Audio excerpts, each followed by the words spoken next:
Os movimentos da direção colorada seguem sendo frios neste início de janela de transferências da parada da Copa do Mundo de Clubes. O foco do noticiário nesta sexta-feira foi em relação a centroavantes. Um deles foi oferecido ao Internacional e pode vir a ser uma negociação no futuro. O outro admitiu que foi procurado em um passado recente pela direção colorada e hoje é um dos grandes centroavantes do futebol brasileiro. A gente fala sobre o absurdo cometido pela CBF e a denúncia feita a Bruno Henrique e Vitão, com termos e acusações que precisam ser provadas e que até o momento não foi mostrada nenhuma evidência a respeito.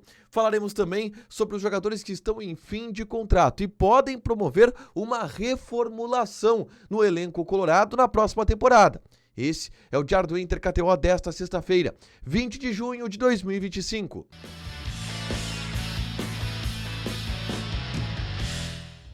Tudo bem, gente? Obrigado pela participação aqui. Não esquece de deixar teu like, de inscrever, de ativar as notificações. Bora falar do Internacional aqui no A Dupla. Nesse vídeo, um resumo do que de mais importante aconteceu no noticiário colorado ao longo desta sexta-feira. Vamos falar sobre o mercado de transferências. São tímidos ainda os movimentos do Internacional, mas informações ainda chegam e surgem, não necessariamente de movimentos feitos pelo Internacional, mas movimentos do mercado para a direção do Internacional.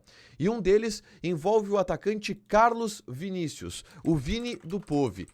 O Carlos Vinícius é um atacante que joga no Fulham e ele agora está livre no mercado porque terminou o seu contrato com o último clube que defendeu, que foi exatamente a equipe do Fulham. E a partir disso, ele está buscando um novo clube para jogar e este clube deverá estar no futebol brasileiro. Esse é o objetivo do próprio Carlos Vinícius, o Vini do Pose, como ele é conhecido, que tem 30 anos de idade.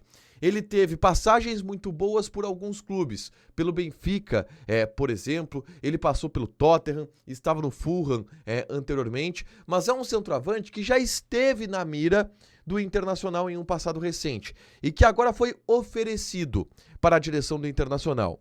O Inter não fez nenhum movimento por esse jogador ainda, mas é um atleta que vai pipocar no mercado do futebol brasileiro, porque está sendo oferecido, obviamente que não só para o Internacional, mas por outros clubes também. Então é uma oportunidade de negócio que surge para o Internacional, o jogador que está livre no mercado, é mais ou menos esse o caminho que o Inter está procurando para contratar. São jogadores que não desprendam algum tipo de investimento financeiro do Internacional para a compra. Estes são os objetivos do Internacional e o Carlos Vinícius pode vir a ser um desses jogadores, tá?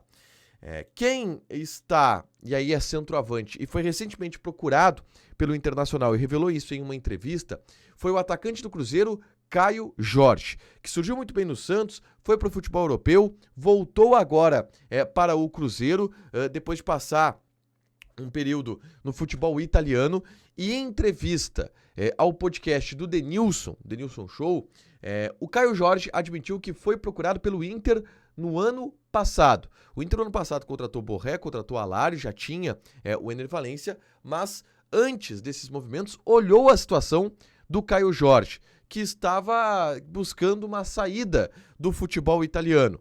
Não houve um avanço com o Internacional e ele acabou indo para a equipe do Cruzeiro. E hoje o Caio Jorge é titular do time do Cruzeiro, do Leonardo Jardim, que estava em ascensão no Campeonato Brasileiro até a Copa do Mundo de Clubes. É um cara que está em alta neste momento do futebol brasileiro e que o Inter olhou e não conseguiu avançar. Acabou perdendo uma concorrência para o Cruzeiro, que, de acordo com o Caio Jorge, não foi só por questão financeira, tá? Foi também por um projeto de titularidade no Cruzeiro. No Cruzeiro ele iria jogar e aí por isso acabou fechando com a Raposa e hoje ele tá muito bem lá, colocou o Gabigol no banco, inclusive, recentemente, o Caio Jorge. Na tarde desta sexta-feira, eu gravei um vídeo aqui no canal relatando os jogadores que estão em fim de contrato no estádio Beira-Rio. E estes jogadores podem promover uma reformulação no elenco ao final desta temporada, a partir do momento em que, já a partir desta metade de ano, podem assinar pré-contrato com qualquer outra equipe. Eu falo sobre isso no vídeo que eu gravei na tarde dessa sexta-feira, é só conferir aqui no canal. Mas eu quero falar sobre um absurdo que é cometido pela CBF em relação a denúncias feitas contra 2 jogadores do Internacional na partida contra a equipe do Corinthians e Internacional, que o Corinthians ganhou por 4-2. Nesse jogo, 2 jogadores do Internacional foram denunciados, Vitão e Bruno Henrique.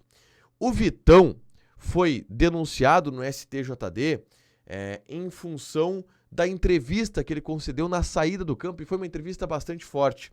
O Vitão, ele disse o seguinte: a gente sabe que aqui é sempre assim, nosso time vem de uma sequência muito boa, mas aqui dentro a gente sempre tem que jogar contra 12. É sempre assim. Nunca o que o Bruno Henrique fez é falta para segundo amarelo. No gol anulado, o Yuri Alberto já tinha cartão e tinha que ter tomado outro, mas é normal. Teve o pênalti do Wesley, que o VAR nem chamou para olhar. Quando bota árbitro cagado pra apitar o jogo, vai ser assim mesmo, é sempre assim, é 11 contra 12 nessa porcaria aqui. Foi uma entrevista bem forte do Vitão e houve a denúncia do STJD, uma denúncia que até era esperada em determinado momento. O Vitão foi denunciado no artigo 243F, que diz respeito a ofender alguém em sua honra por fato relacionado diretamente ao esporte. A pena prevê multa de R$100 a R$100.000 e suspensão de 1 a 6 partidas, caso ele seja condenado. Então o Vitão pode pegar um gancho ainda grande por essa declaração depois do jogo contra o Corinthians. Mas o que mais chama a atenção é a denúncia em cima do Bruno Henrique. O Bruno Henrique foi denunciado em 2 situações. A primeira, por desrespeitar os membros da equipe de arbitragem ou reclamar desrespeitosamente contra as suas decisões. E por este artigo, ele pode pegar de 1 a 6 jogos de suspensão.